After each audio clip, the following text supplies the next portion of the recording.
अस्सलाम वालेकुम। आज मैं आपको जो रियल स्टेट पे जो लेटेस्ट टैक्स लगे हैं, कल 10 जून को जो बजट पेश हुआ है उसके बारे में बात करते हैं। तो मेरे साथ हैं इफ्तिखार यूसुफजई साहब, ये हमारे बख्श इंटरनेशनल के मैनेजर अकाउंट्स एंड फाइनेंस हैं। ये माशाल्लाह चार्टर्ड अकाउंटेंट हैं। तो पहले मैं थोड़ी सी तफसील बताऊंगा, फिर हम इस पर थोड़ी सी डिस्कशन भी करेंगे। तो बेसिकली 3 तरह के like 3 different things that I want to explain. सबसे पहले जो है कि जी सेल परचेज के ऊपर क्या है, तो एडवांस टैक्स है जिसको विदहोल्डिंग टैक्स भी कहते हैं। वो लगा है अभी फाइलर्स के लिए 2% है और नॉन फाइलर्स के लिए 5% है। अच्छा, ये परसेंटेज होगी जो FBR रेट्स या DC रेट्स जो भी एप्लीकेबल होगा उस जगह पे, तो उसके ऊपर होगा। तो लास्ट ईयर इसके साथ मैं ये भी बता दूं कि जो पिछला फाइनेंस बिल था, पिछला बजट, उसमें बेसिकली 1% फाइलर के लिए था और 2% नॉन फाइलर्स के लिए था। जो अभी इन्होंने 2% फाइलर और 5% नॉन फाइलर के लिए कर दिया। इन नॉन फाइलर के लिए अभी एक ट्रांजैक्शन कॉस्ट बहुत ज़्यादा होगी। मिसाल मैं आपको दे दूं कि जैसे इस वक्त जो FBR रेट है बैरिया फेज़ 1 to 6 में 1,70,000 1,70,00,000 रुपया एक कनाल के प्लॉट का है। तो वहाँ अगर कोई प्लॉट ख़रीदेगा तो जो अगर फाइलर होगा तो 1,70,000 मल्टीप्लाइड बाई 2, ये उसका एडवांस टैक्स। अगर नॉन फाइलर लेगा या बेचेगा तो 1,70,000 को आप 5 से ज़रब दें तो जो अमाउंट आएगी वो उसका एडवांस टैक्स होगा। अच्छा, ये एक था। तो ये काफ़ी हार्श है, यानी ये ट्रांजैक्शंस के ऊपर को काफ़ी इफेक्ट करेगा। जो दूसरा है वो कैपिटल गेन टैक्स है। अच्छा, कैपिटल गेन टैक्स इन्होंने अभी उसको स्प्रेड कर दिया 6 साल में। यानी अगर आपने कोई प्रॉपर्टी ख़रीदी और 12 महीने के अंदर यानी 1 साल के अंदर आपने बेची, तो उसके ऊपर जो प्रॉफिट आएगा उसका 15% आपको कैपिटल गेन टैक्स एडजस्ट करना पड़ेगा जब आप टैक्स रिटर्न्स फाइल करेंगे। और उसके बाद हर साल वो 2.5% कम होता जाएगा। यानी दूसरे साल में जाएंगे तो 12.5% हो जाएगा, तीसरे साल में 10 हो जाएगा। इस तरह छठे साल में वो 2.5% लेके जाए और जो ही आप 7वें साल का पहला दिन होगा, यानी जनवरी 1 होगी या जो भी आपका साल का पहला दिन बनता है प्रॉपर्टी खरीदने के हिसाब से, 7वें साल में दाखिल होते ही वो 0 हो जाएगा। अब इसके साथ मैं आपको बता दूं, इससे पिछले पहले लास्ट ईयर इसका क्या था। तो लास्ट ईयर इसकी ये सिचुएशन थी कि जो अभी 15% है पहले साल, उस वक्त ये 10% था, यानी फर्स्ट ईयर। और चौथे साल के बाद 5वें साल में जो ही आप एंटर होते थे तो 0 हो जाता था। यानी जो 4 साल तक कैपिटल गेन टैक्स के बाद आपकी प्रॉपर्टी पे आपको 0 होता था, वो भी 6 साल तक इन्होंने स्प्रेड कर दिया। तो ये दूसरी थी। जो तीसरी इन्होंने चीज़ निकाली है ना, वो काफ़ी नोवेल और I think it will be quite annoying for the real estate market, और उसके जो मेन प्लेयर्स हैं वो इसको काफ़ी रिजेंट करेंगे। ये पहली दफ़ा इन्होंने किया। बेसिकली उनका जब कल मिफ्ता इस्माइल साहब बातचीत कर रहे थे, वो कह रहे थे कि जो प्रॉपर्टी के ये नॉन प्रोडक्टिव सेक्टर है और इसमें बहुत ज़्यादा आपका पैसा पार्क हो जाता है और लोग स्पेकुलेशन करते हैं, प्लॉट्स में प्लॉट लेके रख देते हैं और वेट करते हैं इसका रेट चढ़े। तो इकोनॉमी को या आपकी GDP को बड़ा फ़ायदा नहीं होता। वो इसी वेट में कि जब रेट चढ़ेंगे तो हम इसको बेचेंगे। तो इसको डिस्करेज करने के लिए उन्होंने क्या किया कि उन्होंने कहा है कि एक जो है ना, हर बंदे को रेजिडेंशियल प्रॉपर्टी यानी आपका फ्लैट या घर जिसमें आप रह रहे हो वो तो इससे एग्जेम्प्ट है। इसके अलावा जो भी आपकी प्रॉपर्टी होगी, वो प्लॉट हूँ, दफ्तर हूँ, आप मतलब ऑफिसेज हूँ, शॉप्स हूँ या कोई भी चीज़ हो, इवन ओपन प्लॉट्स जिसमें कोई कंस्ट्रक्शन नहीं होगी, उसके ऊपर आपको उन्होंने वो रेंट कैलकुलेट करेंगे और उस रेंट के ऊपर आपका टैक्स लगेगा। अभी जैसे प्लॉट का कोई रेंट नहीं होता, खाली प्लॉट का, लेकिन उसका ना एक उन्होंने फार्मूला दे दिया जो मैं आपको बताता हूँ।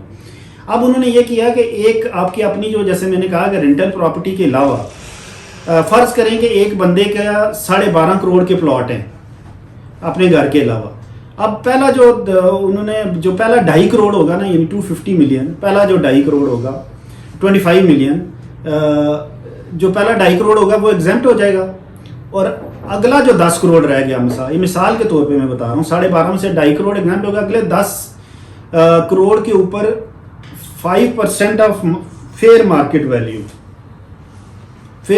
वैल्यू यानी जो भी होगी वो बेसिकली DC रेट या दूसरा हो जाए जो होगा FBR रेट, यानी उसके ऊपर जो उसका 5% पर एनम रेंटल निकलेगा जैसे कि मैंने आपको मिसाल दी कि 12.5 करोड़ की उसके पास प्रॉपर्टी है अपने घर के अलावा, 2.5 करोड़ एग्जेम्पशन में चले गए।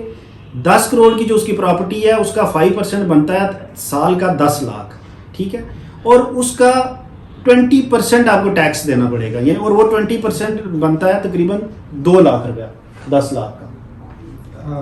इसमें सर 5% जो उसका डीम रेंटल बनेगा उसका 1% जो है वो 1% ऑफ फेयर मार्केट वैल्यू, और जो टैक्स होगा ना उसका 20% वो होगा। 1% of imaginary income that will be 5% of the fair market value. Fair market value तो वो तकरीबन ना इस तरह बनता है, वो मैंने एफबीआर के चेयरमैन को भी सुना है, उसने एक्सप्लेन किया है इसको। तो वो एक्चुअल 20% बनेगा।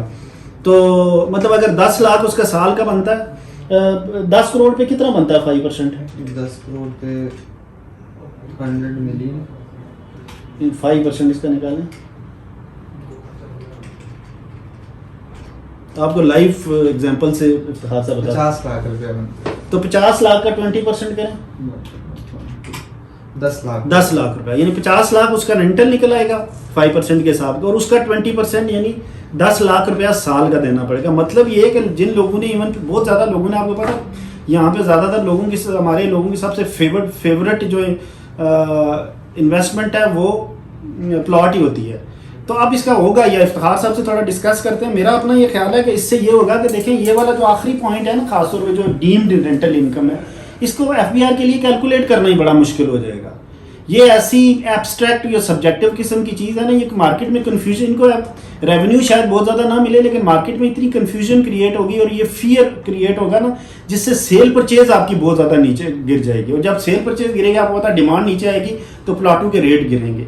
अब आपने एक चीज़ ये जहन में रखना है कि ये जो कल की तकरीर थी ना, ये सारी प्रपोजल्स हैं, जब तक ये फाइनेंस बिल बाकायदा पास नहीं हो जाता, जो कुछ दिनों बाद ये टेबल होगा असेंबली में, जब पास इस पे बहस होगी पहले कुछ दिन, फिर ये पास होगा, उस वक्त ये फिर एक्ट बनेगा। उससे पहले होगा ये कि रियल एस्टेट की मार्केट में बड़े बड़े प्लेयर्स हैं, बड़े स्टेक होल्डर्स हैं, वो जाके तो इसको कंटेस्ट करेंगे, उनसे निगोशिएट करेंगे, और हो सकता है जो फाइनल इसका वर्जन आए वो थोड़ा सा इसे वाटर डाउन हो। तो अभी बात करते हैं इफ्तिखार साहब से।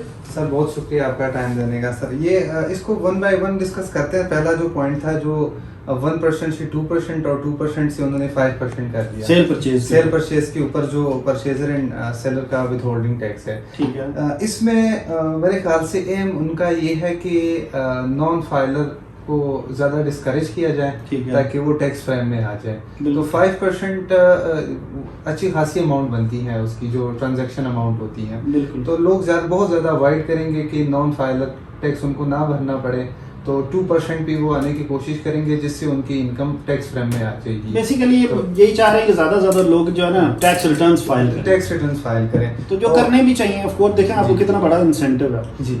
और जो दूसरा है ऑब्वियसली रेवेन्यू तो बढ़ानी है, कैपिटल गेन टैक्स की जो 15% कर दिया उन्होंने पहले साल, जो पहले 10 था। जी उसमें भी इतनी कॉम्प्लिकेशन नहीं है, ये भी स्ट्रेट चीज है। बस उन्होंने थोड़ी अपनी इनकम जो है रेवेन्यू जो जनरेट करनी है टैक्सेस से, वो थोड़ी बढ़ानी है। तो मेरे ख्याल से this is also known complicated and very simple, and लोग कंप्लाई करेंगे। और मैं आपको बताऊं, ये जो बेसिकली एडवांस दो चीज़ें हमने डिस्कस की है ना, ये हमने देखा है पिछले कोई 8-10 साल में, जब भी ये बढ़ा देते हैं लेकिन लोग 2-3 महीने थोड़ा सा मार्केट में होता है, उसके बाद लोग ये प्राइसेस के अंदर ये बेसिकली डिस्काउंट हो जाता है और लोग एडजस्ट कर लेते हैं, और ये हो जाता है। इससे कोई इतना बहुत ज़्यादा फर्क पड़ेगा, बट नॉट वेरी सब्सटेंटिव। तो ये दो चीज़ें ऐसी चीज़ें जो नॉन कंसर्निंग है थोड़ी सी, आज जैसे आपने कहा है कि इसमें एडजस्ट हो जाते हैं लोग, सेल परचेज के प्राइसेस में एडजस्ट हो जाते हैं। जो असल तीसरा जो पॉइंट है, जो एक बिल्कुल सी नई चीज़ है बाय नेचर, बिल्कुल कि असल में इसका एम जो है वो वेल्थ टैक्स का ज़्यादा लग रहा है, इनकम टैक्स कम लग रहा है। क्योंकि अगर आप एक प्रॉपर्टी पहले तो आप परचेज करते हो, उस पर आप होल्डिंग टैक्सेस दे देते हो, फिर आप उसको होल्ड करने के भी आपको प्लॉट से तो आपको इनकम नहीं आ रहा होता, तो डीम्ड इनकम है।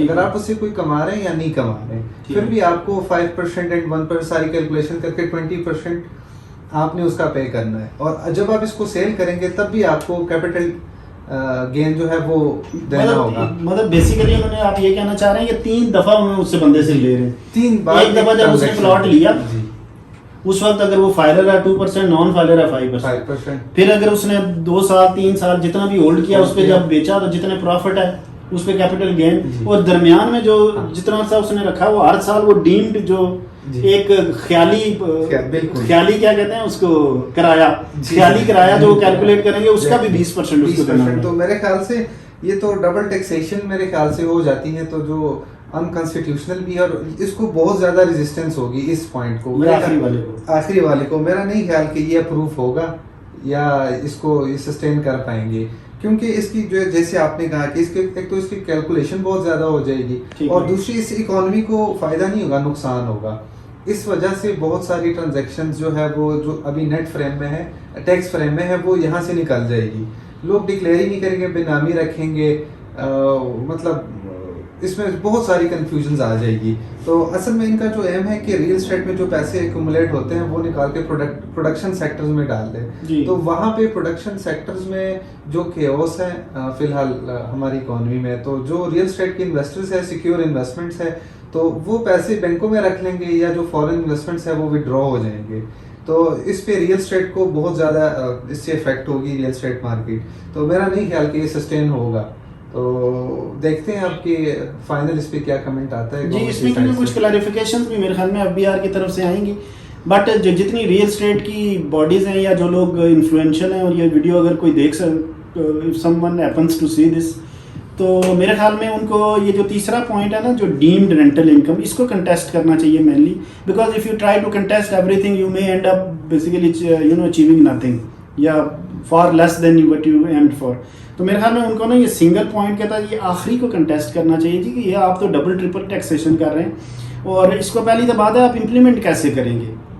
तो ये कि एफबीआर का जो ओवरऑल मैकेनिज्म है उसमें शायद आप एक करप्शन के लिए बहुत ज़्यादा लूप होल भी छोड़ेंगे। एग्जैक्टली सर, सबसे पहले एक्सप्लॉइट होगा, ये एक्सप्लॉइट होगा। सबसे पहले तो एफएमई पे मसला आएगा, इस पे बहुत सारे केसेस होंगे, बहुत सारे। एफएमई की थोड़ा एक्सप्लेन करेंगे। Fair market value, market value जो है, तो उस पे बहुत ज़्यादा डिस्प्यूट्स होंगे, उस पे केसेस होंगे, और रियल एस्टेट में जो सेल्स टैक्स के नोटिस बहुत ज़्यादा लोगों के रिसीव होना स्टार्ट हो जाएंगे, तो लोग डिस्करेज होंगे। जो एक ऐसी इंडस्ट्री है जो अच्छा खासा गवर्नमेंट को कमा के दे रही है, बहुत ज़्यादा यहाँ से टैक्स जनरेट हो रहा है, 60% ऑफ द टोटल जो वाइट मनी है वो रियल एस्टेट में है। तो यहाँ से अगर ये चीज़ उसमें कोई changes as it is implement होता है, तो इससे ये नेगेटिव इफेक्ट होगा कि जो वाइट मनी है रियल एस्टेट में वो भी निकल जाएगा। लोग सिक्योर इन्वेस्टमेंट्स ढूंढते हैं, उनको ज़्यादातर फॉरेनर्स होते हैं रियल एस्टेट में, वो भी ज़्यादा इन्वेस्टमेंट्स करते हैं, तो उनके लिए भी ये ज़्यादा अलार्मिंग है। तो सर लास्ट में यही कह सकते हैं कि मेरे ख्याल से अगर इसको क्रिटिकली इसको एनालाइज किया जाए, तो मेरा ख्याल से sir this is not viable, और इस पे रेजिस्टेंस होगी डेफिनेटली, और मेरा नहीं ख्याल कि एज इट इज इम्प्लीमेंट होगा, ये प्रूव होगा। आखिर में मैं खार साहब बहुत शुक्रिया ये कहूँगा कि मैं थोड़ा सा आपको एनालिसिस ये दे दूँगा, जो रियल स्टेट के जो प्लाटों की पहले 2-3 गुना आपको पता है रेट चढ़े हैं पिछले 2 साल में, तो हम ऑलरेडी मार्केट को एक्सपेक्ट कर रहे थे कि मार्केट करेक्शन में जाएगी, और मेजर करेक्शन में। So this is one trigger जो कि मेरे ख्याल में इसको फर्दर पुश डाउन करेगी। होगा ये कि डिमांड आपकी टैंक कर जाएगी, नीचे चली जाएगी, और सप्लाई तो बहुत ज़्यादा है, everyone will be out trying to sell. तो प्लॉट्स के ऊपर अगर आपके पास हैं और उसमें आपको 1-2 गुना 3 गुना जो कि हुए हैं बहुत ज़्यादा लोगों को प्रॉफिट, तो मेरे ख्याल में आपको इस वक्त उनको लिक्विडेट करना चाहिए, और आप कोशिश करें कि प्राइम किस्म की और जो प्रीमियम कंस्ट्रक्शन के प्रोजेक्ट्स हैं उनके अंदर इन्वेस्ट करें। तो our property house is one of the biggest property houses. मैं थोड़ा सा आपको बता दूं कि बख्श इंटरनेशनल में हम लोग, जैसे मैं डायरेक्टर ऑपरेशन हूँ यहाँ पे, और इफ्तार यूसुफ जई साहब मैनेजर अकाउंट्स एंड फाइनेंस हैं, तो हमारा ये ऑफिस है बैरिया फेज़ 7 में, बख्श इंटरनेशनल के नाम से। दूसरा हमारा ऑफिस अभी बन रहा है ब्लू एरिया का, जो पहला प्लाजा आपने देखा होगा जिसमें डिवॉटसन है, 3rd फ्लोर पे जो पुराना ज़मीन का ऑफिस है वो बख्श इंटरनेशनल ने लिया है, तो वहाँ भी हमारी प्रेजेंस है। तो हमारे प्रोजेक्ट्स हैं यहाँ पे बैरिया फेज़ 7 में, जो मैकडोनल्ड की पट्टी है, फूड स्ट्रीट, वहाँ 1.5 कनाल का प्रोजेक्ट है। ऊपर जो 5 स्टार होटल बन रहा है इंटेलेक्चुअल विलेज में, वहाँ एक 19 कनाल का प्रोजेक्ट है बख्श इंटरनेशनल का। इसके अलावा एक 4 कनाल का गुलबर्ग में भी हमारा प्लॉट है, और एक और जोन 2 में भी एक सोसाइटी है विच जहाँ पे हम कुछ प्लॉट एक नेगोशिएट कर रहे हैं, let's not name it till जब तक हम कर ना लें। तो जोन 2 के अंदर भी हम एक प्रोजेक्ट करेगा Bakhsh International. This company is owned by Mohsin Abbas, a very dynamic realtor, जिनका बड़ा अच्छा एक्सपीरियंस है. Is a young lad. तो आप कभी आप वो तो ज़रूर चक्कर लगाएं. आपने टैक्सेशन के ऊपर अगर कोई डिस्कशन करनी हो या और आपने इन्वेस्टमेंट करनी हो तो हमें ज़रूर खिदमत का मौका दें. तो वैसे आपको पता है कि मैं जो है ना ख़ुद ज़ीटा मॉल को बहुत ज़्यादा सारे वीडियोस अगर आप देखें तो मेरे 90% ज़ीटा वन मॉल जो कि जीटी रोड पे है गीगा के सामने, उसको मैं करता हूँ. बहुत अच्छी इन्वेस्टमेंट है. मेरे से रब्ता करें, जो नीचे नंबर आपको दिया हुआ मेरा. इसके अलावा एक रेड सन का प्रोजेक्ट है फैसल हिल्स में, रेड सन टावर, उसके होटल अपार्टमेंट्स हैं, वो भी मैं सेल कर रहा हूँ. तो thank you very much for your time. Video को लाइक करें और क्योंकि ये नई इन्फॉर्मेशन है तो जिनको आपको भेज सकते हैं, हो सकता है ये जो टैक्सेशन मैटर्स हैं रियल स्टेट के किसी को फ़ायदा हो जाए. बहुत शुक्रिया.